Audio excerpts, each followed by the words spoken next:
지난 시간까지는 정보전, 실제 전투나 도주 양상 그런 면을 살펴봤는데 오늘은 외교, 주변 형세 등 못다한 이야기 그리고 적벽대전 이후에 형주를 둘러싼 치열한 공방 양상 그리고 주유 시리즈의 마무리, 그의 최후 등의 얘기를 해보도록 하겠습니다. 소설 연희에서 적벽대전 주인공은 공명, 실제 역사에서 주인공은 주유. 보통 이렇게 보고는 하지만 좀 다른 의견도 있어요. 유비의 역할이 엄청났다. 최소한 주유하고 공동 주인공 역할을 할 정도로 적벽에서 대활약을 했다. 심지어 1등 공신은 주유가 아니라 유비다. 적벽 실제 주인공도 유비였다. 이렇게 보는 주장도 있습니다. 그 주장의 근거는 이런데요. 사실 지금까지 다 소개드린 사료 내용 안에 있던 내용이에요. 관점을 조금만 다르게 보면 적벽 실주인공 유비설을 미는 근거가 되기도 합니다. 정사 제갈량정 손권 발언입니다. 이렇게 말을 하는데요. 손권이 나는 5땅 전부와 10만 군사를 들어 남에게 제어당할 순 없소. 내 계책은 이미 정해졌소. 그러니까 이제 항복할 수 없다 이런 얘기죠. 뒤에 이런 발언을 합니다. 유예주, 유비가 아니면 조조를 당해낼 수 없소. 그러나 유예주가 이제 막 패한 직후니 어째야 하겠소. 이 제갈량한테 이제 한 얘기죠. 이런 발언이 나와요. 유비가 아니면 조조를 당할 수 없다.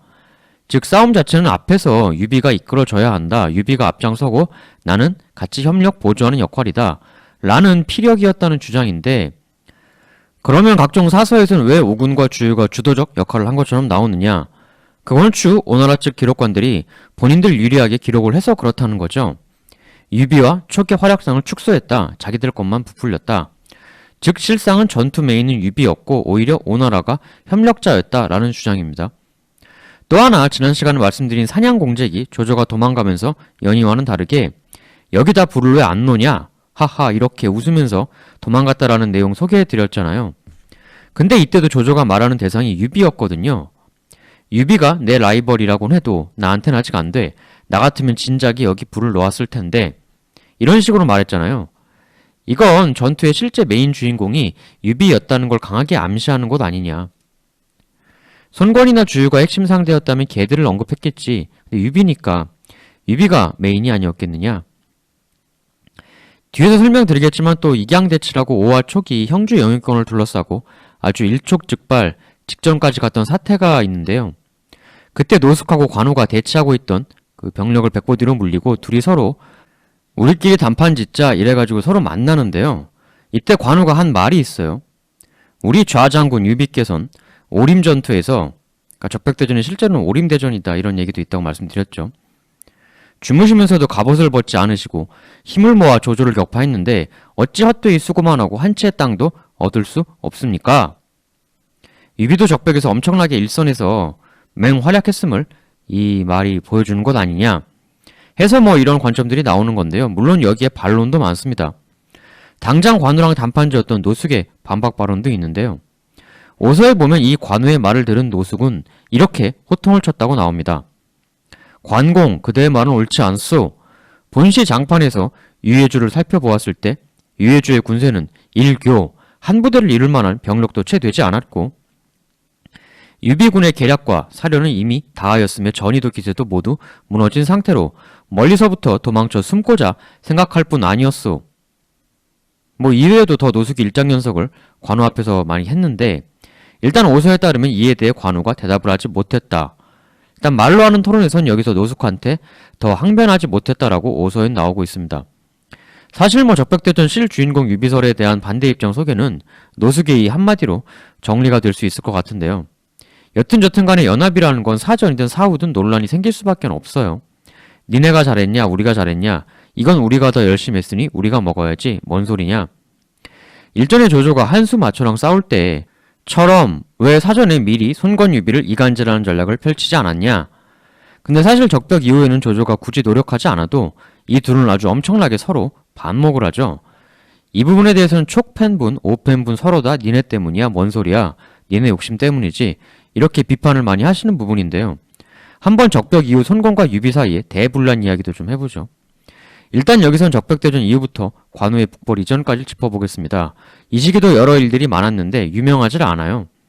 관우 북벌은 또 요청 주신 테마 중 하나셔서 그건 또 별도로 따로 해보도록 하겠습니다.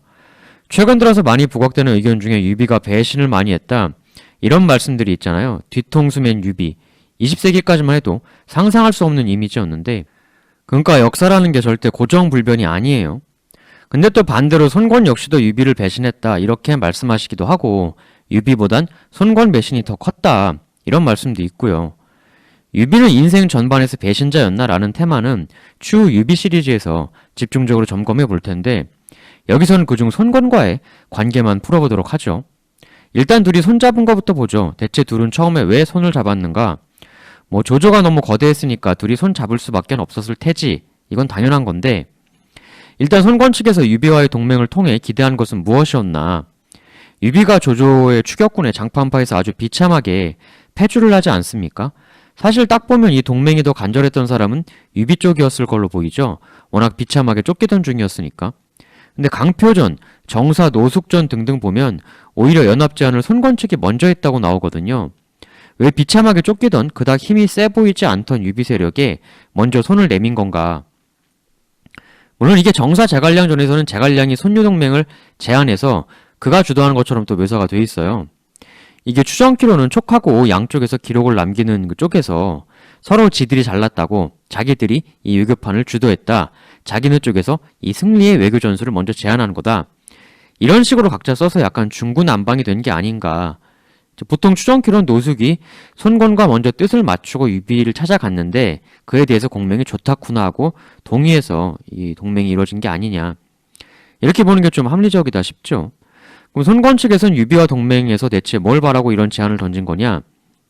일단 유비 세력 자체를 원했다는 부분보다는 유비를 통해 형주에 남아있는 구 유표 세력의 잔당들을 일단 유표 아들 유종이 형주 상당 세력을 들어 조조한테 갖다 바치긴 했지만 일단 그 외에 또 나머지 구 유표 세력이 남아있을 거잖아요. 형주 전역에. 특히 형주를 북형주, 남형주로 나눈다면 남형주 쪽 세력들, 게다가 또 다른 아들 유기도 있죠.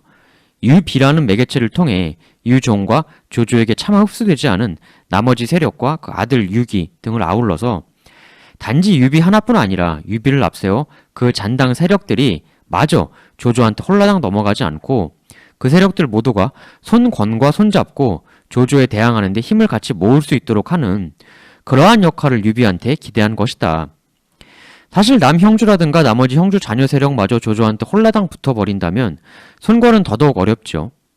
단지 유비가 거느렸던 병력 적게는 2천, 많게는 6기군까지 해서 2만 이렇게 보는데 그게 전부가 아니라 그 이상의 보다 폭넓은 역할까지 유비에게 바랬던 겁니다. 사실 유표의 잔당 세력을 추슬러 아우르는 건 유표의 원수였던 손권은 절대 못할 일이죠. 그 여러 분산된 유표 잔당 세력들이 조조도 예쁠 건 없지만 손권은 더 얄밉다. 이참에 조조가 손권 때려부시는데 협력하자. 그래서 막 손권 뒤를 휘젓고 회방 놓고 그러면 손권 입장에서는 굉장히 힘든 거거든요. 그렇지만 유비는 유표랑 같은 성씨고 같은 황실의 후손이다. 이렇게 내세우고 원래 또 직전에 같은 편이기도 했고 특히 유비를 꼬시면 그 뒤에 같은 라인이던 아들 유기까지도 잡을 수 있으니 유표 잔당 세력을 다독이기에 아주 괜찮죠. 즉 유비와의 동맹이 손권에게 가져다준 의미는 생각 외로 컸다. 단지 유비군 2천 혹은 2만 그것만이 전부가 아니다.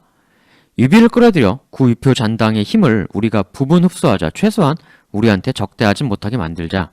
한마디로 당시 손권은 조조 세력도 막고 동시에 남영주 유표 잔당 세력도 병탄하고 두 마리 토끼를 다 잡을 힘까진 없었다는 겁니다. 이 외교 전략을 구상 실행했던 게 바로 노숙 아닙니까? 사실 노숙이란 인물이 진짜 유능한 인물인 게 바로 이러한 유효한 외교 전략적 큰 그림을 그릴 줄 아는 사람이었다는 거죠. 이게 전투에서 신기한 전술 펴고 그렇게 싸움만 잘한다고 그 국가 세력이 이기는 게 아니거든요. 요즘 세계도 그렇죠. 힘만 세다고 다냐? 그게 아니죠. 힘이 약해도 주변 정세를 잘 활용해서 절묘한 구도를 짜면 얼마든지 큰 이익을 볼 수가 있죠. 약자도. 이런 그림을 짤 줄 아는 사람이 바로 노숙이니 진짜 저평가된 사람이 그인 거죠. 주유는 적벽대전, 여몽은 관우 참살, 육손 이릉대전. 다른 도독들은 굵직한 승리가 있는데 반해 노숙은 그게 없잖아요. 그렇지만 노숙의 능력과 공헌은 그런 대전, 승리 없다고 해서 폄하될 성질이 전혀 아니죠. 노숙이 오래 살았다면 분명 한국시대의 역사는 크게 바뀌었을 겁니다. 바로 이러한 동맹의 본 의도를 파악해야 적벽대전 이후 형주에서 있었던 손유 사이의 분란 흐름도 정확히 이해가 됩니다. 적벽대전 이후에도 노숙이 짠 이 그림, 즉 일단 우리 송건군은 조조를 정면 상대하고 그들이 강남으로 밀고 내려오지 못하도록 막고 구유표 잔당, 특히 남형주 지역은 유비한테 추스르게 한 후 우리 편으로 동맹을 맺는다. 즉 1+1, 원 동맹 플러스 원 전투. 이 전략이 기반이 되었던 거고 이 전략은 이제 적벽대전 이후에도 계속 유효하게 유지가 되는 거죠.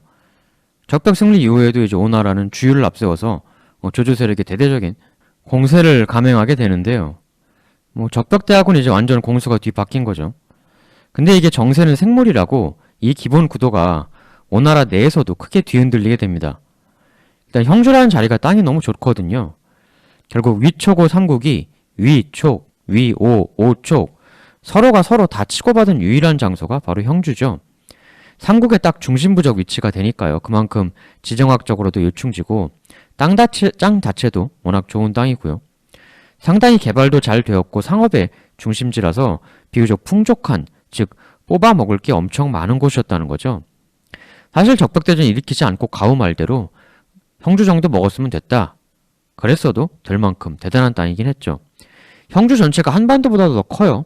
사실 이 위도 위인데 나중에도 오나 촉 입장에선 형주가 너무나 절실할 수밖에 없는 게 촉은 익주, 오는 양주, 이 기반이잖아요.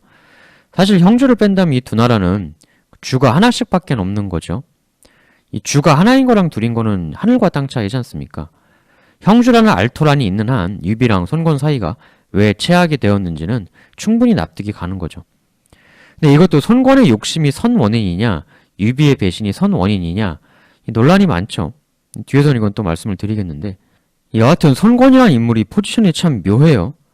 조조 유비에 비해 무게감이 좀 떨어지는 듯 싶지만 또 한편으론 조조 유비 이 둘에게 가장 결정적인 절망을 선사했던 것도 또 손권이거든요. 손권이 조조의 야망을 적벽에서 꺾었지만 그래서 유비에게 중년의 제2의 인생 기회를 줬지만 또 동시에 중년의 기염을 토하며 마치 한 고조가 항우에게 그랬던 것처럼 조조에 대한 인생 대역전극을 꿈꾸던 유비를 이릉에서 재기불능으로 짓밟아버린 것 역시 또 손권이죠. 적벽에서 손권이 지고 조조가 이겨서 천하를 장악했다면 조조의 조씨 가문이 나중에 힘이 빠지고 사마씨한테 들어먹히는 일도 안 생겼을지 모르죠. 그냥 조씨가 바로 스트레이트 천하 통일했을 수도 있는 거고, 즉 조조의 꿈을 꺾은 것도 손권이고 유비의 꿈을 꺾은 것도 손권이다, 이렇게 볼 수 있겠습니다. 초안 증패의 경우는 양자 대결이니까 이게 죽이 되든 밥이 되든 승부가 나는데 삼국지는 조조 유비 사이에 손권이라는 묘한 인물이 또 끼어들어서 삼자 구도가 되니까 양자 구도와는 달리 죽도 밥도 아닌 상당히 묘한 상태로 또 새로운 형태의 역사가 벌어지게 되는 거죠. 자기가 천하를 먹지 못했지만 당대 최고 두 영웅이 천하를 못 먹게 한 인물이 바로 손권이다. 적벽 이후의 손권은 역시 최고 명장 주유를 시켜서 형주 내 조조 세력권에 대해 반격을 강하게 가합니다. 그렇지만 조조도 퇴각을 하지만 그냥 다 버리고 도망간 건 아니고 당대 위군 거의 최강 장수를 할 수 있는 조인, 악진 등을 시켜서 방어를 맡기는데요. 여기선 이제 적벽대전만큼은 아니지만 주유와 조인이라는 또 하나의 빅매치가 나오게 되죠. 그야말로 오나라 최고 지휘관 대 조조휘하 최고 장수의 매치업이라 할 만합니다. 이게 소위 남군 공방전이죠. 주유와 조인은 여기서 근 1년 동안 사투를 벌입니다. 사실 기존 삼국지가 워낙 촉 중심이어서 그렇지 이 역시도 엄청난 명장 빅매치죠. 정말 치열하게 일진일퇴를 벌이는데요. 주유 본인이 화살을 맞아서 심각한 부상을 입기도 하고 조인도 직접 적진 속 한가운데로 뛰어들어 무쌍난무를 펼치면서 천인조인, 하늘의 장수 조인이라는 별명을 얻게 되는 공방전이기도 했습니다. 그 양상을 한번 보시죠. 일단 전투의 무대가 되는 남군이란 행정지역은 한나라 시기에 조금씩 조정이 있었는데요. 원래 후한 때 남군은 거기에 양양, 강릉, 이릉까지 다 포괄하는 지역이었는데 이걸 조조가 형주 먹고 나서 3등분을 합니다. 기존 남군을 양양군, 남군, 임강군 세 개로 나눈 거죠. 양양군의 대표 도시는 뭐 잘 아시는 양양, 임강군의 대표 도시는 이릉, 새로운 남군 대표 도시는 강릉, 대략 이렇게 보시면 될 것 같아요. 그렇지만 이릉, 강릉 이게 다 구 남군 지역이니까 이때 주유가 치고 올라가서 조인 등하고 이런 지역에서 붙은 걸 통칭 남군 공방전이라고 하죠. 조인 본인이 지키고 있던 데는 강릉이었습니다. 사실 이때도 적벽대전 때하고 좀 비슷한 논란이 있는데 이때도 공격 측 주인공이 누구였냐? 주유였냐? 유비였냐?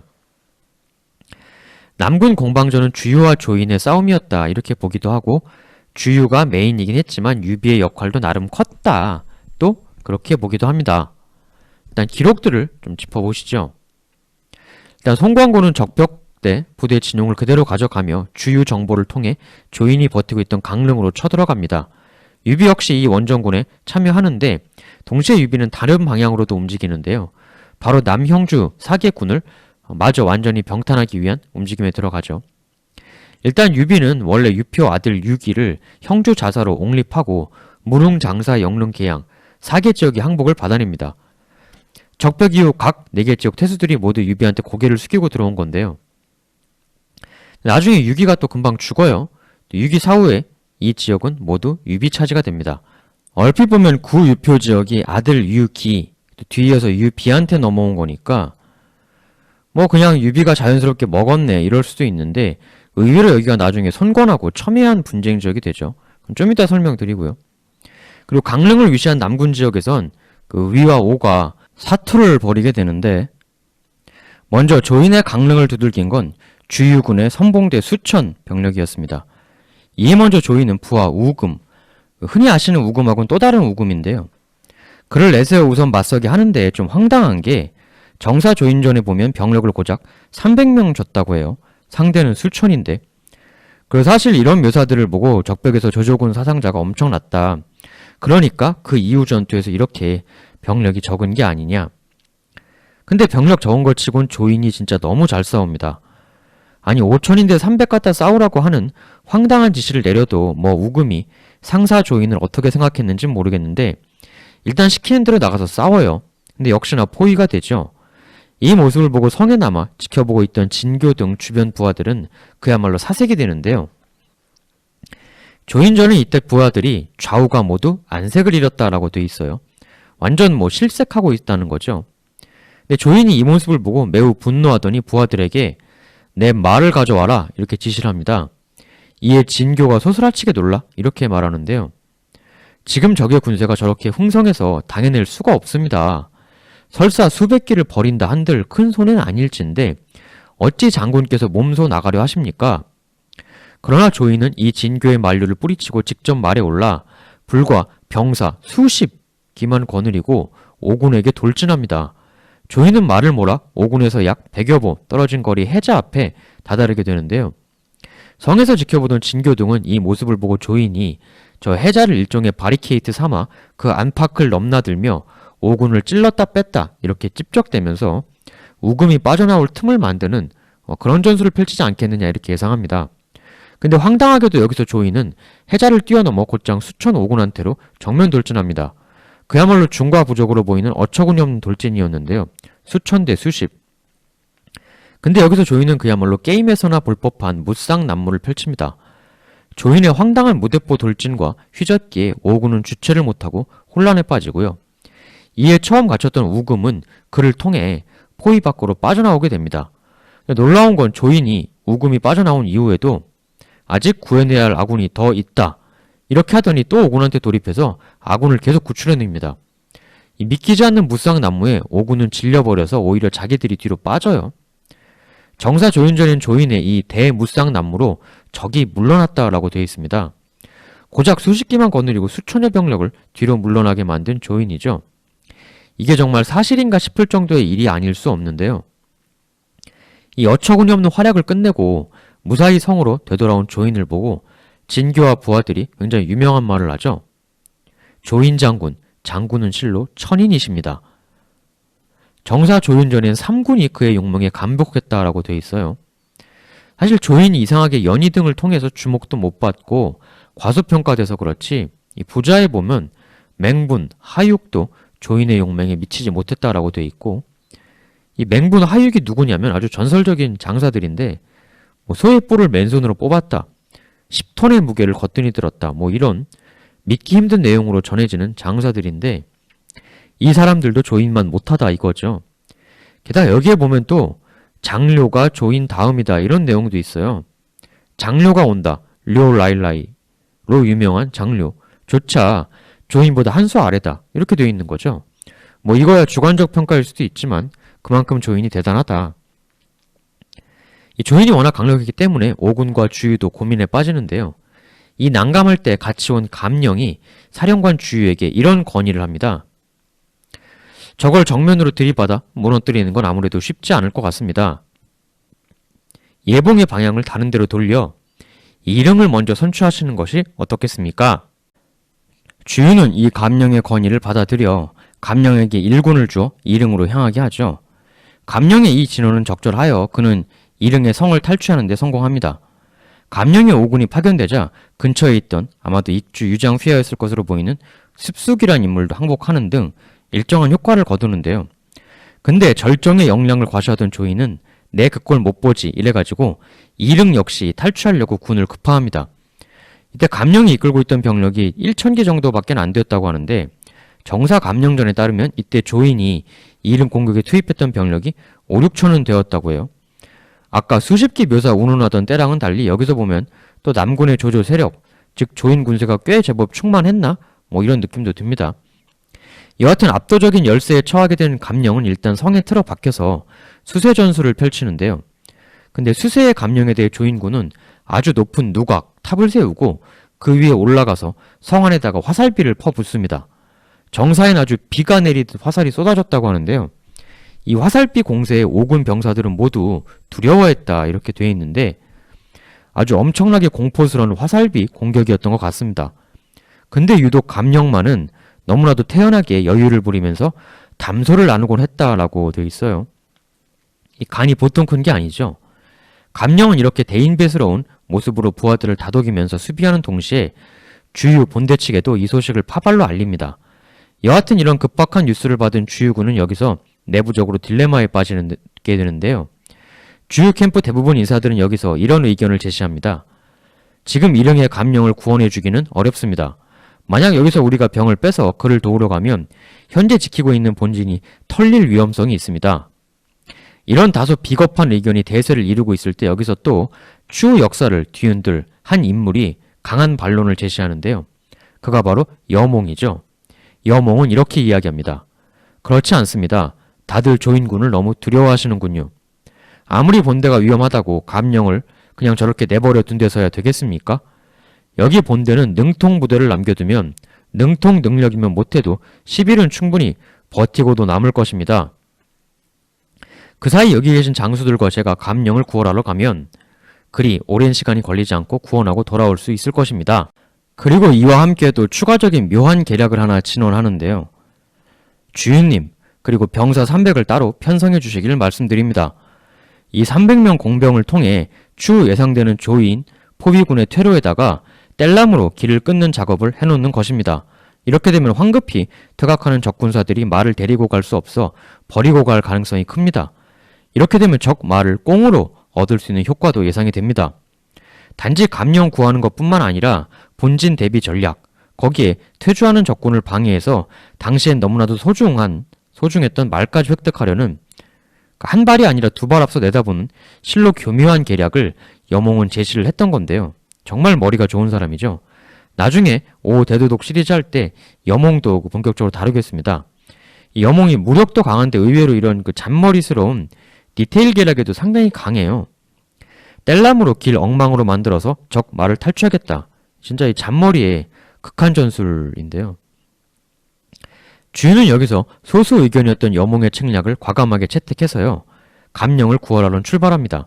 여몽은 이 감령 구원 전투에서 그야말로 맹활약을 하게 되는데요. 정사 여몽전은 이렇게 나와요. 오군의 구원군이 이릉에 도착하자 그날로 교전이 벌어졌는데 오군이 죽인 자가 절반이 넘으니 적이 밤에 도망쳤다. 그런데 도망가던 조인군은 여몽이 깔아놓은 뗄나무에 막힌 길을 만나게 돼서 기병들은 모두 말을 버리고 걸어서 달아날 수밖에 없었다. 이에 오군은 말 300필까지 추가로 얻게 되어 그걸 배에 싣고 돌아왔다. 이에 장수와 병사의 형세가 절로 배가 되었으며 이후 강을 건너 둔영을 세우고 적을 공격해 결국 조인은 패주했다. 라고 되어 있습니다. 이 여몽이 본격적으로 맹활약하는 기록이 나오는 건 황조 토벌 때의 선봉장으로서의 맹활약대이죠. 손견도 죽게 만든 백전노장 황조의 부대에게 용맹하게 돌진하여 적장 진취의 목을 순식간에 베고 승세를 오군으로 확 잡아당긴 게 여몽이었는데요. 이때까진 그저 용장의 모습이었다면 이 남군 공방정에서부터의 여몽은 주위의 버금가는 교묘한 계략을 쓰는 흡사 불교 같은 모습도 함께 보여주기 시작하게 됩니다. 그래서 어떤 분은 오나라 4대 도독 주유, 노속, 여몽, 육손 중에 상대방의 허를 찌르는 기괴한 기책, 이런 플레이는 여몽이 최고 아니었는가. 전략가로서는 모르겠으되 국지적 전투 전술로는 여몽이 최고였다 라고 보시는 분들도 있죠. 감령의 포위를 풀고 돌아온 주유는 드디어 조인하고 남군을 놓고 본격적인 대회전 정면 승부에 돌입하게 됩니다. 강을 동항하여 강 북쪽에 본격적으로 진을 친 주유는 과감히 조인과의 전투에 돌입하는데요. 근데 여기서 주유가 직접 말 타고 일선에서 하도 열심히 지휘를 해가지고 적군의 화살에 정통으로 맞게 됩니다. 오른쪽 겨드랑이에 맞았다고 하는데요. 이게 상당히 위험한 부위에 제대로 꽂혔던 모양이에요. 부상이 상당히 컸고 정사 주유전엔 상처가 상당히 심각했다라고 되어 있습니다. 사경을 다소 헤맬 정도의 부상이었던 것 같아요. 난적 주유가 대부상을 당했다는 소식을 들은 조이는 기회는 찬스 이래서 주유군을 본격적으로 몰아내려고 역공을 가하고자 하는데요. 그러나 여기서 주유는 이를 악물고 병상에서 일어나서 마치 아무 일 없었던 듯 다시 군영을 시찰하고 병사들을 격려하는 모습을 보여줍니다. 불굴의 의지로 주유가 물러서질 않고 계속 빈틈없는 지휘를 하니 조인도 여기서는 함부로 부상 틈을 타 어쩌질 못하죠. 이렇게 주유와 조인의 나름 빅매치는 쉽게 승부를 내지 못하고 일진일퇴, 거의 근 1년여에 달하는 사투를 벌이게 됩니다. 특히 주유는 여기서 대부상을 입고도 밀릴 수 없어 필사적인 지휘를 했는데 이것이 젊은 주유의 생명을 크게 깎아먹었다 이렇게들 많이 보시죠. 우린 연희의 픽션에 따라 주유가 공명을 질투한 나머지 열받아서 피토하고 죽었다라는 이미지가 강한데요. 완전한 픽션이고요. 실제로 굳이 주유를 죽인 사람을 한 명 꼽자면 그건 공명이 아니라 조인이라고 봐야겠죠. 그럼 주유와 조인 이 매치업 최종 승자는 누구였나? 주유입니다. 오록에 따르면 주유에겐 유비가 다음과 같은 제언을 했다고 하는데요. 이렇게 말해요. 주유공, 조인이 강릉성을 지금 지키고 있는데 그 성엔 양식도 많고 하여 공략하기도 힘들고 괴로운 재앙이 되기 충분하오. 그러나 내게 방책이 있소. 내 휘하의 맹장 장비의 1000기를 경에게 줄 터이니 경은 2000기를 뽑아 나에게 보내주시오. 그렇게 서로 도우며 하수로부터 들어가 조인의 후미를 끊는 움직임을 보이면 조인은 내가 간 것을 알게 되면 필히 여길 포기하고 후퇴를 하게 될 것이오. 주유는 이 제안을 받아들입니다. 그래서 1000과 2000 병력 교환을 하고 유비의 계책대로 해요. 그러니까 우리가 왠지 유비가 이미지가 문약하고 싸움을 못할 것 같은데 실제로 유비도 백전연마의 지휘관입니다. 유비와 장비마저 가세하여 본격적으로 퇴로도 끊겨 대피해를 입을 게 우려된 조이는 안되겠다 과감하게 여기서 철군을 결정을 하고요. 그런데 여기서 유비 주유 연합군은 강릉의 조인을 공격함과 아울러 관우를 뒤로 돌려서 북쪽 퇴로를 끊는 움직임까지 보이죠. 주유를 다치게 했던 조인이 이번엔 이 콜라보레이션 공격에 본인이 큰 위기에 봉착하게 된 건데요. 결국 대기하고 있던 무시무시한 관우에게 포착된 조인군은 퇴각 중에 그야말로 심각한 공격을 받게 됩니다. 근데 이때 바로 등장한 또 다른 저평가 인물이 있었으니 바로 이통이죠. 이통은 바로 자신 휘하의 군을 이끌고 위기에 빠진 조인을 구출하러 오게 됩니다. 정사 이통전에 따르면 이때 이통은 관우군이 쌓아놓은 방책을 만나니 말에서 내려 방책을 직접 걷어내고 포위군 내로 진입해서 직접 관우군 병사들을 베며 맹렬하게 싸웁니다. 이통의 필사적인 사투로 인해 조인은 관우의 포위망을 뚫고 무사히 도주를 할 수 있었고요. 근데 이통은 이때 너무 무리를 했던지 얼마 안 가서 죽고 맙니다. 향년 42세였죠. 결국 주유는 천인 조인과 1년여의 사투 끝에 그를 몰아내고 남군 지역을 장악하게 됩니다. 흔히 적벽대전 많이 주유의 공이라고 생각하지만 적벽 후 1년 동안 조인과 사투를 벌이며 남군 지역을 얻어낸 것 역시 정말 만만치 않은 전공이죠. 물론 유비의 도움도 꽤 있긴 했었습니다만 이 1년여의 공방을 통해 형주 내에서의 조조 세력은 양양 부군 정도를 제외하고는 거의 일소가 되었고 이 알짜배기 형주의 대부분은 이제 손권과 유비의 몫으로 떨어지게 되었습니다. 근데 이것 때문에 또 이제 새로운 문제가 터지게 되죠. 바로 형주 영유권을 둘러싼 손유 간의 첨예한 갈등입니다. 그러니까 인생이 알 수가 없어요. 손권, 주유, 유비 등이 손잡고 와, 저 좀 몰아냈다, 이겼다. 근데 그게 또 엄청난 새로운 비극의 피바람을 불러오게 되니까 말입니다. 조인을 몰아내고 남군을 차지한 주유는 손권에 의해 남군 태수로 임명이 되게 되고요. 강릉에 남아 거기를 지키게 됩니다. 그리고 유비 같은 경우는 209년에 유기가 죽어요. 의표 아들이 죽어서. 그래서 형주 목으로 추대받아 자리에 오르죠. 그리고 남군 승리 이후 오측은 유비에게 그 장강 남쪽의 땅을 좀 떼서 유비에게 줍니다. 여기가 공안인데요. 보통 이걸 유비도 남군 공략에 기여한 바가 있으니 그 대가로 떼어주었다고 늘 많이 보시죠. 아까 말씀드린 형남 4군에 더해서 남군, 남부 공안까지 얻게 되자 유비의 세력은 장판파에서 쫓겨다닐 때하고는 천양지차로 인생 역전이 되죠. 유비의 처지가 이렇게 180도 바뀌자 손권 측에서는 유비와의 사이를 더욱 돈독히 하기 위해 하나의 외교를 벌리는데 그게 바로 손상향 시집보내기였죠. 상향이라는 건 물론 진짜 이름은 아닙니다. 후대 경극에서 지어진 거고요. 여러 픽션들 말고 사서에 기록된 손상향에 대해 한번 살펴보시죠. 일단 유비도 뭐 별 생각 없이 이 혼담제의를 받아들인 것 같은데 뭐 그래 땡큐지 이랬을지 어땠을지 모르겠습니다만 여튼 받아들였는데 대단한 실수였죠. 결혼은 예나 지금이나 신분 고하를 막론하고 신중에 신중을 기해야 하는 건데 유비가 좀 정략적인 부분만 생각을 해가지고 너무 덜컥 받아들인 감이 있습니다. 무슨 정략적 이익이 어떻든 간에 결혼은 일단 둘이 살아야 하는 문제니까요. 이 결혼 이후 유비는 실제로 아주 여간 골머리를 썩게 되는 게 아닙니다. 이 사서라는 게 굉장히 나름 중요한 일, 제법 큰 일들이 기록에 남는 거잖아요.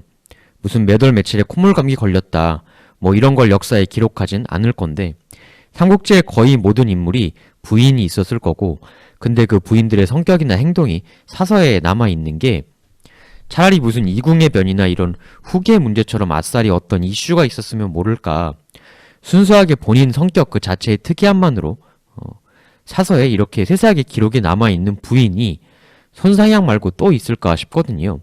삼국지 내에서 손노바는 본인 성격 문제라기보단 정쟁의 한가운데 있었던 거니까요. 일단 손상향 진짜 이름은 아니지만 이 성격이 가장 잘 묘사된 게 정사 법정전인데요. 유비가 이 손상향 때문에 얼마나 골치를 썩었었는지 너무 잘 나와 있습니다. 정사 법정전에 보면 법정에 대한 주변인들의 비판이 아주 노골적으로 실려 있는데 이렇게 나와요. 법정은 밥 한 그릇 얻어먹은 은혜나 눈을 긴 사소한 원한을 되갚지 않는 법이 없었고 자신을 회상한 자 몇 사람을 함부로 죽였다. 이에 어떤 이가 자갈량에게 말했다. 법정이 촉군에서 지나치게 종횡하니 장군께서 의당 주공 유비님께 여쭈어 그를 좀 억눌러 주십시오. 공명님. 이에 공명은 답합니다. 주공께서 공안에 계실 때 그러니까 주유가 남군 승리 후 떼준 그 공안 이야기하는 거죠. 북쪽으로는 조조의 강성함을 두려워하고 동쪽으로는 손권이 핍박함을 꺼렸으며 가까이 있는 손부인이 곁에서 변고를 일으킬까 겁내시었으니 이렇게 나와요. 그러니까 유비가 손부인을 후덜덜 겁내했다고 대놓고 사서에 나와 있는 거죠. 아니 얼마나 부인이 무서웠으면 이렇게 신하가 다 알고 또 거기에 사서에까지 남을 정도인가. 그럼 손부인 상향이란 어떤 인간인가 사서로 살펴보죠. 손부인은 재기가 있고 강맹하여 용맹했단 얘기죠. 여러 오라버니들의 풍모를 갖추고 있었다. 12, 그러니까 시녀 100여 명이 모두 칼을 잡고 송상향 곁에 서 있었으니 유비가 손상향의 처소에 들어갈 때마다 내심 늘 두려워하였다. 편의상 계속 손상향이라고 부를게요. 이 손상향하고 유비의 나이차를 대략 추정해 보면요. 일단 유비는 161년생이에요. 반면 오빠 손권은 182년생입니다. 일단 오빠 손권만 해도 유비랑 21살 차이인데 아버지 손견이 191년에 죽거든요. 그러니까 손상향은 아무리 늦어도 191년 이후 생일 수는 없죠. 대략 22살에서 29살 차이 사이다. 유비하고 손상향은 이렇게 볼 수 있어요. 뭐 그냥 평균적으로는 한 26살 차이다. 이렇게 보면 될 것 같은데 엄청난 차이죠. 그래서 유비랑 결혼할 때 손상향 나이가 대략 23살에서 25살 정도 되지 않았겠느냐. 당시 유비가 만 48세였고요. 최대 25살 정도라고 보면 당대 기준으로 손상향의 결혼은 굉장히 늦은 거죠. 그래서 손상향의 이 늦은 결혼이 그녀의 지나치게 거친 성격이 강동바닥에 소문이 쫙 나서 모든 예비신랑 후보군들이 다 도망가서 결혼을 못했던 게 아니냐. 근데 강동 쪽 소문에 대해 잘 몰랐던 유비는 그냥 결혼하자니까 뭣도 모르고 좋아서 덜컥 받아들였던 거 아니냐. 근데 막상 결혼하고 보니까 이건 뭐 말이 시녀지 무시무시한 호위무사를 100여 명이나 데리고 와서 이끌고 다니면서 침실에서도 무력 시위를 해대니 제 아무리 사선을 수없이 넘나든 백전노장 유비였지만 이런 황당무계한 상황은 도저히 감당이 안 되었던 것이죠. 정사에도 기록된 거 보면 유비가 이 엄청난 고충을 자갈량한테 개인적으로 상담도 했었던 것 같아요. 아니면 이 문제가 당시 촉 캠프 전체의 유명한 고민거리였거나. 근데 부하들 입장에서도 이런 손상향의 침실 무력 시위를 어떻게 할 수가 없는 게 그래도 명색이 주군의 와이프잖아요. 공식적으로. 이걸 뭐 감옥에 가둘 수도 없고 형벌을 가할 수도 없고. 그래서 이걸 보고 떠오르는 정성기를 맞이하려는 유비에 대한 손권의 질투. 그로 인해 유비를 괴롭히려는 손권의 기괴한 술책이 아니었는가. 근데 손권이 자기 여동생인데 그 캐릭터를 몰랐을 리가 없고 유비 너 한번 당해봐라. 역사상 유례를 찾아보기 힘든 결혼 공격인 거죠. 유비 입장에선 결혼하고 나서 진실을 알게 된 이후에 교활한 손권에 대해 그야말로 이를 부득부득 갈았을 수도 있을 것 같습니다. 그러니까 유비 같은 영웅에게조차 결혼이라는 건 이렇게 만만치가 않은 일이다. 유비 같은 대영웅의 인생도 하루아침에 피박 인생으로 바꿔버릴 수 있는 게 결혼이다. 우리는 교훈으로 반드시 새겨야 할 것입니다. 실제로 나중에 손상향은 그야말로 온갖 난리판은 다 쳤던 것 같습니다. 좋은 별전에 보면 이런 얘기가 나와요. 손부인은 손권의 여동생으로 교만하고 횡포하여 오해 관리와 병사들을 여럿 거느리고 거침없이 법을 어겼다. 선주는 유비는 조은이 엄중하니 필시 이를 정제할 수 있으리라 여겨 특별히 내부의 일을 맡겨 관장하게 했다. 하도 깽판 쳐서 감당이 안 됐는데 그걸 결국 관리할 사람으로 조자룡을 임명했다는 거죠. 자룡이면 그나마 관리할 수 있지 않겠느냐. 우리가 이제 여러 가지 민담이나 2차 창작물 등에서는 손상향이 나이 차이는 많이 나지만 그래도 유비의 영웅 같은 자태에 넘어가서 유비를 좋아하게 되고 말괄량이지만 유비 앞에만 서면 다소곳해지는 뭐 이런 식의 손상향 묘사도 종종 보는데 이게 실제 역사 기록에 따르면 진짜 말이 안 되는 묘사거든요. 아마 저승의 손상향이 이런 식으로 묘사되는 후대의 자신에 대한 창작물을 보고 아주 어처구니 없다는 코웃음을 치지 않을까 싶기도 합니다. 실제로 이 부부의 사이가 좋았다고 볼 만한 근거는 거의 없어요. 좋았다고 볼 근거 딱 하나 있는데 그건 또 뒤에서 말씀드릴게요. 반대로 아사리판 막장 사이였다고 볼 근거는 너무나 많죠. 법정은 아예 그냥 주군 저거 그냥 오로 돌려보내시죠. 이렇게 대놓고 건의를 하기도 했고 실제로 이 둘은 나중에 별거를 합니다. 별도로 손부인 거처를 따로 만들어서 상향은 거기서 따로 살기도 해요. 결국 손부인은 나중에는 엄청난 짓을 저지르게 되는데 이게 그 유명한 유선 납치 미수 사건이죠. 이게 좋은 별전에 나온 얘기거든요. 이렇게 나와요. 손권은 유비가 서쪽을 정벌한다는 말을 듣고 배들을 대거 보내 여동생을 영접하게 했는데 손부인이 은밀히 후주, 유선을 데리고 오로 돌아가려 하니 조은이 장비와 함께 군사를 이끌고 강을 가로막고는 유선을 구해 돌아왔다. 이건 뭐 무시무시한 일이죠.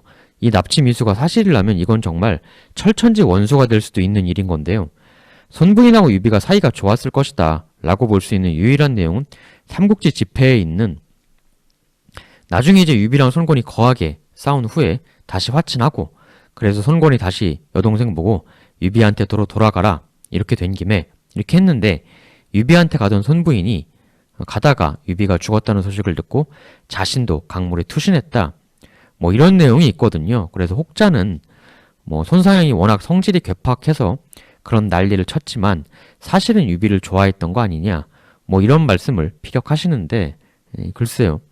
손상향이 시집가서 보여준 행적들은 한결같이 극한의 막장 부부 사이를 보여주는 것들 뿐이었거든요. 그래서 삼국지 집회에 이 내용을 우리가 써있다고 고지곳대로 믿어야 하나. 아니 유비보다 훨씬 젊고 창창한 손상향이 유비 죽었다고 뭐 할랐다고 따라 죽냐. 이게 좀 상식적이지가 않거든요.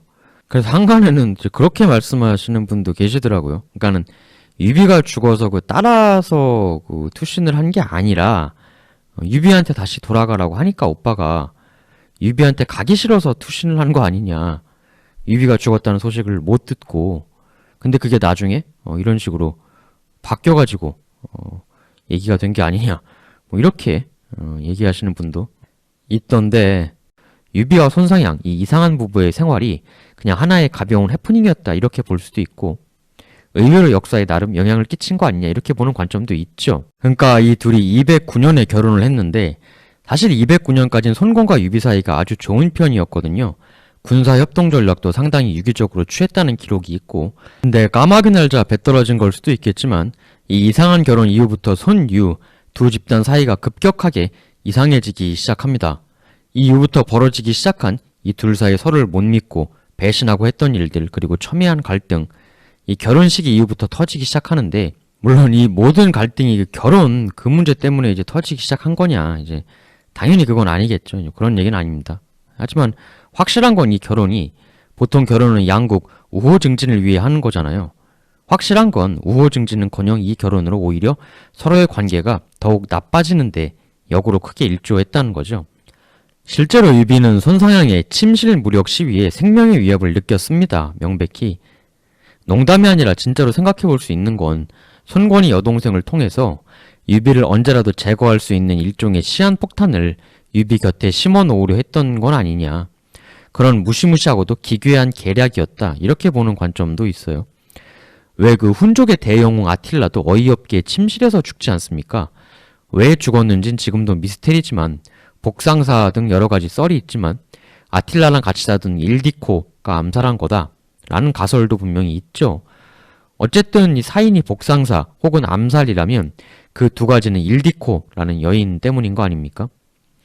손상향도 여차하면 그런 역할을 할 수도 있다라는 시한폭탄을 유비 캠프 심장부에 심어놓고 근데 이제 그런 짓을 저지르면 당연히 손상향은 살아남을 수 없겠지만 뭐 나중에 총나라 비위를 암살한 곽순 같은 경우도 자기 목숨하고 비위하고 바꾼 거 아닙니까? 비위 암살하고 붙들려서 자기도 죽임 당했죠. 뭐 손상향한테 오빠가 전갈 넣어서 상향아 네가 대국을 위해 몸 바쳐줘야겠다 결행해라. 그러니까 그 꼭 손상향이 무슨 뭐 직접 암살을 하라는 게 아니라 뭐 예를 들면은 독살 같은 거를 시도할 수도 있는 거잖아요. 몰래 완전 범죄로 꾸며가지고 뭐 이런 것들도 역사적으로 너무나 유사하게 많이 일어났던 일 아닙니까? 물론 이건 억측일 수도 있습니다. 정말 손권이 우호 증진 차원에서 순수한 목적으로 결혼을 시켰는데 그냥 그 손상향 성격 자체가 결혼하고 너무 안 맞아서 그냥 흔한 성격 차이, 가정 파탄이 난 걸 수도 있지만 근데 사실 손호 측에서 유비를 제거한다, 시해한다 그런 움직임, 그런 의도가 전혀 근거 없는 일들은 아니었거든요. 강표전에 보면 이런 일화가 나오죠. 이게 정사 방통전에도 주석으로 딸려 있는 건데요. 나중에 세월이 좀 흘러 유비하고 방통 둘이 기분 좋게 한 잔 주거니 받거니 하는 연회 자리가 있었는데 유비가 이런 말을 해요. 방통, 경이 주유와 함께 있을 시절 내가 오해 갔던 적이 있어. 듣기로는 주유가 손권에게 은밀히 말해 나를 머물러 두게 할 것을 권했다는데 실제 그런 일이 있었어? 그 주인에게 속할 땐 그 주인을 위해 일해야 하는 법이니 다 지난 일이고 하니 숨김없이 말해보시오. 이에 방통은 답합니다. 그렇습니다. 이 말을 듣고 유비는 탄식을 하며 답을 합니다. 내가 그때 위급하여 응당 요청할 것이 있어 이 때문에 갈 수밖에 없었는데 하마터면 주위의 손을 벗어나지 못할 뻔했구려. 천하에 지모 있는 선비들은 대체로 그 소견이 같네 그려. 그때 공명이 나더러 오로 가지 말라고 했는데 나는 당시까지만 해도 손권이 걱정하는 건 북쪽의 조조라고 생각해 나하고는 잘 지내 내 도움에 의지해야 할 것이라고만 생각해서 방심했는데 하마터면 큰일 날 뻔했군. 당시 주유가 손권에게 했다는 건의는 이랬습니다. 죽은 유비는 용맹하여 영웅의 자태를 가진 인물이고 관우, 장비 등 호랑이 같은 장수도 거느리고 있습니다. 그는 절대 남의 밑에 있을 인물이 아닙니다. 제 생각에 유비에 대한 가장 좋은 전략은 유비를 오군으로 불러놓고 그를 위해 궁전을 성대하게 짓고 미녀와 진귀한 완구를 많이 주어서 그의 눈과 귀를 즐겁게 만들어주고 관우 장비 같은 이도 유비에게서 떼어놓아 저 같은 이가 그들을 거느리고 싸우게 만드는 게 최고입니다. 반면 그들에게 기반을 잡을 땅을 주고 유 관장 3명을 한데 뭉치게 만든다면 이는 용이 구름을 얻어 마치 우물 속에 있을 수 없게 되는 것과 같은 이치가 될 것입니다. 즉 오나라 내에서는 당초 노숙의 외교 구상대로 유비를 이용해야 한다. 이 외교를 계속 견지는 하긴 했지만 주유를 중심으로 유비를 이용해 먹으려고 하다가 조조 말고 또 다른 호랑이를 키울 수도 있다. 즉 조조처럼 유비도 나중에 우리에게 피해를 줄 수 있다. 이런 의견이 대두가 되고 있었다는 정황이고, 이게 의미 있는 이유는 최근 많이 나오고 있는 배신 매니아 유비설, 뒤통수치기 달인 유비설, 유통수, 여기에 대한 또 하나의 반론이 될 수가 있기 때문이죠. 주유, 손상향 등을 통해 잘 지내던 유비에게 먼저 의심과 적의를 보이기 시작한 건 손권 캠프였다. 강표전의 방통과의 대화를 살펴보면 유비는 최소한 자기가 먼저 손권 캠프를 먼저 의심하진 않았다. 근데 공명이 조심하라고 주의 줬었다. 이런 얘기 아닙니까? 근데 반면에 또 통수달인 유통수설을 미는 분들 같은 경우에는 유비가 뭔가 음몽스러운 짓을 하기 시작했으니까 주유 등이 의심하기 시작한 거지. 그리고 유비의 뒤통수치기는 뭐 형주 오기 진작부터 수없이 있어왔던 일이다 라고들 하시기도 하죠. 그럼 유비가 손권의 뒤통수를 쳤다는 건 뭘 말하는 건가 짚어보죠. 우선 손권이 유비에게 이런저런 영토를 상당히 떼주고 빌려주고 했다고 하는데, 이건 어디까지나 유비가 기반을 잘 잡을 수 있도록 손권이 도와주고 빌려준 건데, 즉 임대해 준 건데, 빌린 거란 얘기는 돌려줘야 한다는 거잖아요. 그래서 나중에 내놔 못 내놔의 한판 승부, 노숙과 관우의 맞짱 토론 배틀, 익양대치까지 있었던 건데요. 여기에 대해서 손권이 도망자 신세 유비를 걷어서 힘을 키우도록 배려를 해줬는데, 나중에 입 싹 닦다니 정말 뻔뻔스럽기가 그지없다. 특히 유비의 속임수 중에 손권에게 한 것 중 제일 유명한 게 이제 바로 익주정벌건이죠. 정사 노숙전에 보면 이런 얘기가 나와요. 익주목 유장의 기강이 쇠퇴해지고 느슨해졌으므로 주유와 감령은 나란히 손권에게 촉을 취하도록 권했다. 이에 손권은 유비에게 자문을 구했다. 유비는 내심 자신이 그 땅을 차지하려고 엿보고 있었으므로 거짓으로 말했다. 저와 유장은 똑같이 한 종실이며 선조의 영령에 기대어 한 왕조를 보좌하기를 희망했습니다. 지금 유장은 당신들에게 죄를 지었고 저는 매우 두렵기 때문에 감히 말씀드리지 못했는데 유장을 관대하게 용서해 주시기를 원할 뿐입니다. 만일 저희 청을 받아주지 않는다면 저는 관직을 버리고 살림 속으로 돌아가야만 합니다. 그러나 이런 말을 남긴 유비는 정작 이후에는 본인이 서쪽으로 진군하여 유장을 병탄하려고 도모하였고 뒤는 관우가 남아 지키도록 했다. 이에 손권이 말을 했다. 교활하게 감히 나를 속이다니. 관우는 노숙이 경계를 인접하고 있게 되자 자주 의심이 있었으므로 경계 지역에서 분쟁이 일어났는데 노숙은 항상 우호적으로 그들을 진무시켰다. 그러나 유비가 익주를 평정하자 손권은 장사 영릉 계양의 반환을 요구했다. 허나 유비는 이 요청을 거절했다. 그러니까 손권이 돌려줘 했는데 유비가 웃기시네를 시전했다는 거죠. 사실 이것만 보면 야 정말 유통수야? 할 법하죠. 여기 보면. 근데 여기에 대해서는 또 강력한 그 반발도 존재합니다. 일단 이 정사 내용에서 손권은 장사 영릉 계양을 빌려준 거니 돌려달라고 했는데 애초에 이게 맞는 얘기가 아니다. 왜냐하면 빌려준다 함은 원래 그게 자기 거였는데 그걸 남한테 준다는 거거든요. 근데 장사 영릉 계양이 무슨 원래 손권 거였냐. 유표 거였지. 원래 지 거도 아니고 유비가 직접 작업해서 자기 수중에 넣은 남형주 지역인데 이걸 뭘 돌려달라고 하냐. 정사 노숙전에 따르면 유비가 손권이 유장 치려고 하니까 치지 마. 내 얼굴 봐서 그러지 마. 이러고 나서 자기가 쓱 촉으로 쳐들어간 뭐 이렇게 나와 있긴 한 건데, 그렇다고 형주 땅을 돌려달라고 하는 거는 거기에 속은 거에 대한 엉뚱한 분풀이 생떼쓰기에 불과한 것이 아닌가. 원래 형주가 지 것도 아니었으면서 빌려주긴 뭘 빌려주냐. 그래서 이건 오나라 측 기록관들이 나중에 손권과 여몽의 관우 뒤통수 찌르기를 정당화하기 위해 빌려줬다는 그 존재할 수도 없는 개념을 만들어낸 것이다. 조작한 것이다. 이런 의견도 존재하죠. 물론 이제 이에 대한 역반론도 존재합니다. 아니 유비가 장판바에서 처자식도 버리고 도망다니던 사람인데 뭔 힘이 있어서 형남 사군을 그렇게 쉽게 먹을 수 있었겠냐. 물론 그 땅이 원래 손권 것이 아니었음은 맞다. 그렇지만 유표도 죽고 조조도 손권이 격퇴시킨 마당에 사실 아무리 그래도 당시 시점으로만 보면 손권이 유비보다 더 힘이 셌음은 분명하거든요. 유비 입촉 후에야 얘기가 또 달라지지만 만일 유비가 남형주 먹는데 손권이 암묵적 묵인을 해주지 않았던들 유비가 그렇게 홀랑 먹는 게 가능했겠느냐? 불가능했다. 작정하고 손권이 에이씨 내가 먹을래 유비 너 꺼져 이럴 수도 있었는데 즉 손권의 용인 하에 먹은 남형주기 때문에 사실상 빌려준 거나 마찬가지다. 분명히 암묵적 손권의 용인이 있었고 상호 합의된 바가 있었는데 나중에 유비가 촉 정벌권으로 제대로 뒤통수 치고 배신 크리를 연속으로 때리니 손권 입장에선 당연히 할 수 있는 요구였다. 라는 거죠. 어쨌거나 빌려줬다는 얘기는 정사 노숙전에 분명히 나오는 얘기니까요. 유비가 경구로 와서 손권을 아련하고 주를 관할하기를 청했을 때 오직 노숙만이 유비에게 땅을 빌려주어 함께 조조에게 대항하도록 손권에게 권유했다. 조조는 손권이 토지를 유비에게 이용하도록 했다는 소식을 들었을 때 마침 편지를 쓰고 있었는데 붓을 땅에 떨어뜨렸다. 이렇게 일단 나와 있으니까요. 그러니까 노숙의 그림은 이거였다 이거죠. 그 형주지역 사실 우리 오가 구유표 잔당들하고 사이가 좋은 것도 아니고 거기 욕심 부려서 먹으려고 낑낑대다가 아직 조조도 시퍼렇게 살아있는데 괜히 또 밀고 오기라도 하면 우린 또 힘들어지는 거 아니냐.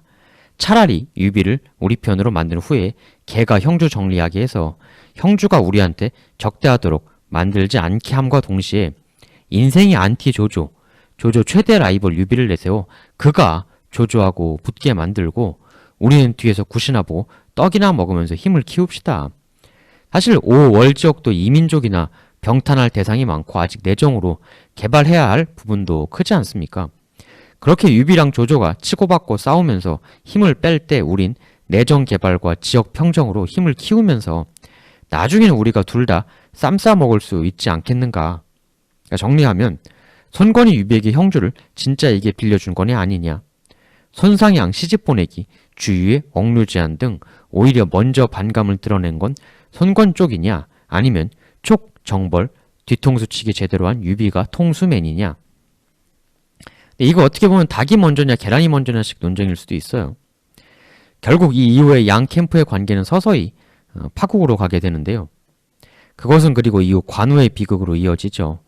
이 이후의 부분은 나중에 관우 북벌 테마 할 때 또 정리해서 한번 다루도록 하겠습니다. 그래도 손유의 이 아슬아슬한 사이는 한동안은 문제가 본격적으로 터지진 않아요. 나중에 형주를 반 갈라서 서로 나눠 먹는 합의를 하기도 하고 그럭저럭 불안 하나마 유지가 되는데 그런 유지가 가능했던 건 역시 그 남군 공방전 이후 주유가 오래 살지 못하고 죽고 친유비파 유비 활용론자의 거두격인 노숙이 원탑 자리를 차지했기 때문이겠죠. 꼭 주유를 적극론자, 노숙을 소극론자 이렇게 볼 수는 없을 것 같아요. 접근 방식의 차이였던 거죠. 주유는 내가 직접 조조를 때려 부수겠다라는 거였다면 노숙은 유비라는 대리 무기를 통해서 조조를 깎아먹겠다 이거였죠. 노숙 역시도 궁극의 목적은 손권을 천하통일의 황제로 만드는 것이었습니다. 이 점은 주유랑 다르지가 않죠. 이 노숙에 대한 유명한 일화가 하나 있습니다. 이제 그 오나라가 적벽 오림에서 조조를 격퇴하고 나서 승리 후 노숙이 이제 손권 그 중군 본영으로 기세등등하게 돌아옵니다. 정사 노숙전에 보면 손권은 장수들에게 노숙을 영접하도록 정중하게 요청했다. 노숙이 궁전으로 돌아와 손권을 아련하려 하려고 하자 손권은 일어나 그에게 예의를 나타내고 곧 이렇게 말했다. 자경, 내가 안장을 짚고 말에서 내려 맞았다면 그대의 공을 충분히 빛낼 수 있지 않았겠소? 뭐 극진한 예우죠. 노숙에 대한. 근데 여기서 노숙은 갑자기 이렇게 얘기를 합니다. 아니요, 충분하지 못합니다. 정사에 보면 노숙이 이 주군에 대한 뜬금없고 건방진 대답을 듣고 주변 사람들 중 놀라지 않는 자가 없었다라고 되어 있어요. 근데 이 말 후 노숙은 천천히 채찍을 들고 말을 이어나갑니다. 제가 원하는 것은 그런 예우가 아닙니다. 제가 진정 원하는 건 주군께서 구주를 통일하여 제왕의 사업을 완수하고 다시 특별한 수레로서 현명한 인사들과 함께 저를 맞이해주는 것입니다. 그러니까 손권님이 천하를 제패하고 황제 제왕이 되는 거야말로 내가 진정 원하는 거다. 너는 황제가 될 수 있다. 뭐 이런 극한의 그리고 고급스러운 아부인 것이죠. 이에 손권은 아주 손뼉을 치며 껄껄 웃었다고 합니다. 손권을 우리는 수성형 군주라고 알고 있는데 공격도 많이 한 사람이에요. 합비 공격이라든가.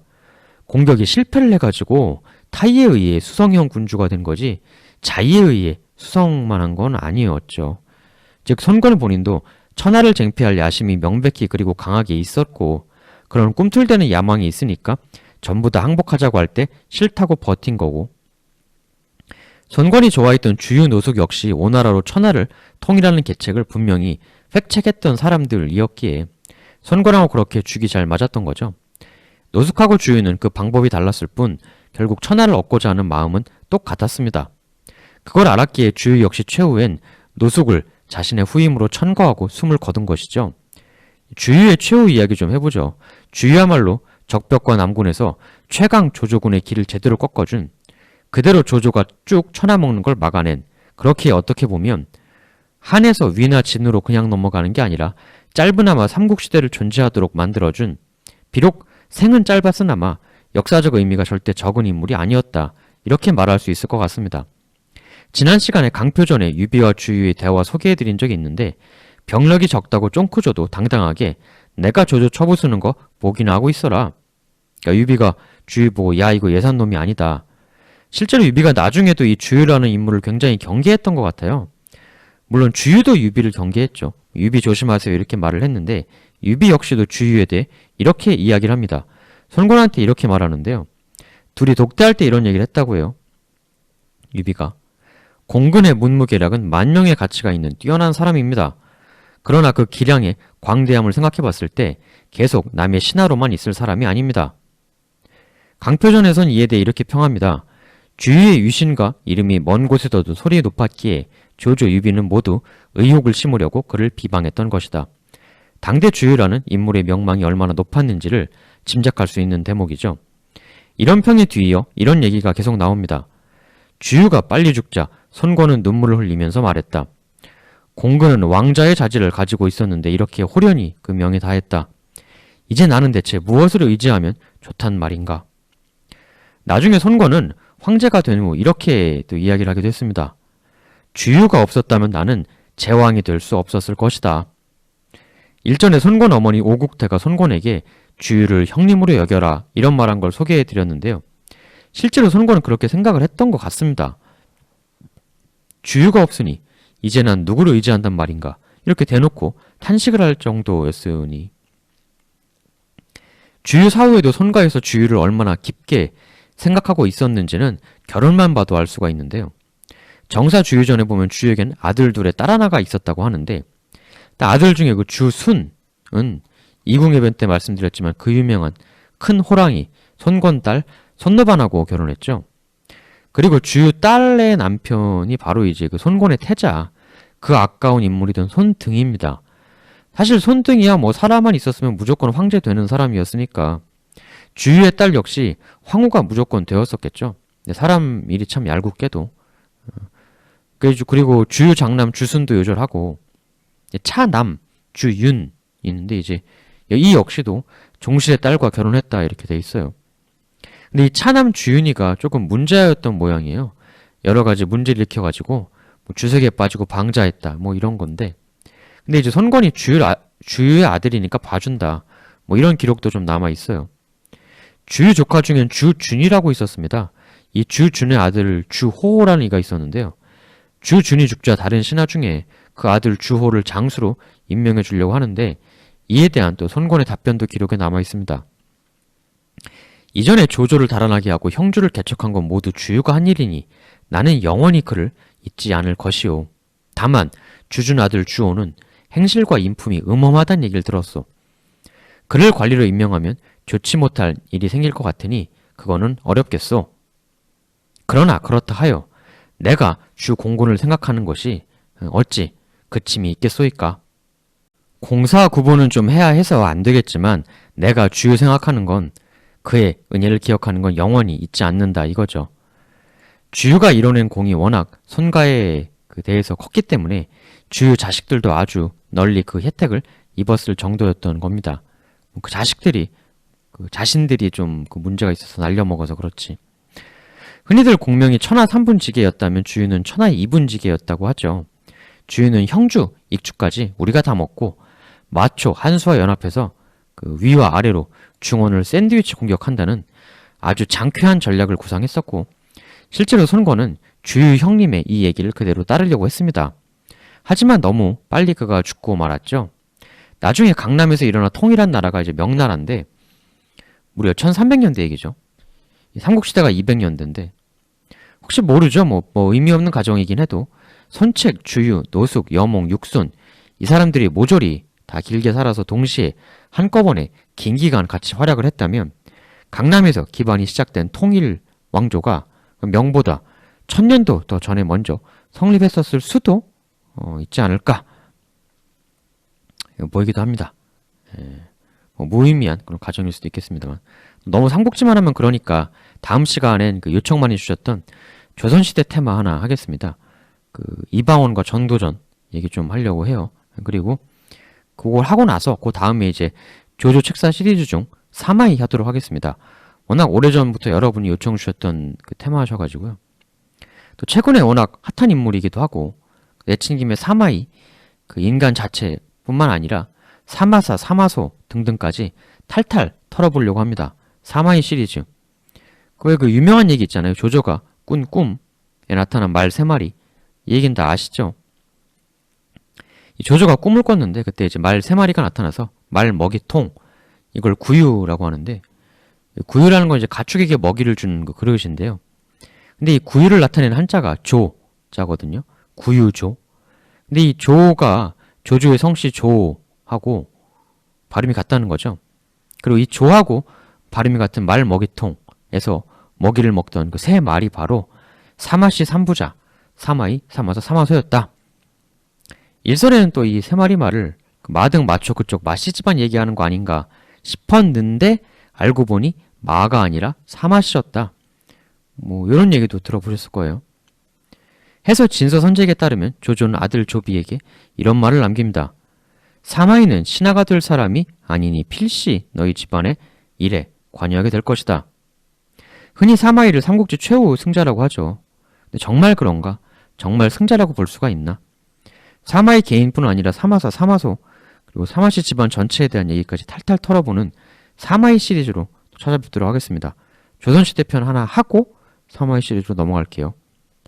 그 댓글 달아주시는 거에 제가 일일이 답글을 다 못 달아드리는 부분에 대해서 제가 너무 죄송스럽게 생각하고 그냥 그 답글 다는 시간이 또 꽤 걸리더라고요. 일일이 다 달려면. 그래서 이제 그거 다는 시간에 차라리 영상을 빨리 업데이트하는 게 낫지 않겠느냐 뭐 이런 해가지고 좀 못 달아드리고 있는데 다 아직 다 보고 있고 너무 감사하다는 말씀 드립니다. 그리고 댓글로 도움 주시는 거 지금 매번 말씀드리지만 엄청나게 저한테 도움이 되거든요. 예, 제가 뭐 다 이렇게 표현은 못하지만 정말 너무 감사하다는 말씀드리고 좀 부족한 내용이 많은 영상이었을 수 있습니다. 근데 다음에는 더 잘 만들어서 더 재밌고 유익하게 또 올리도록 그렇게 하겠습니다. 대단히 감사합니다. 정말 감사합니다.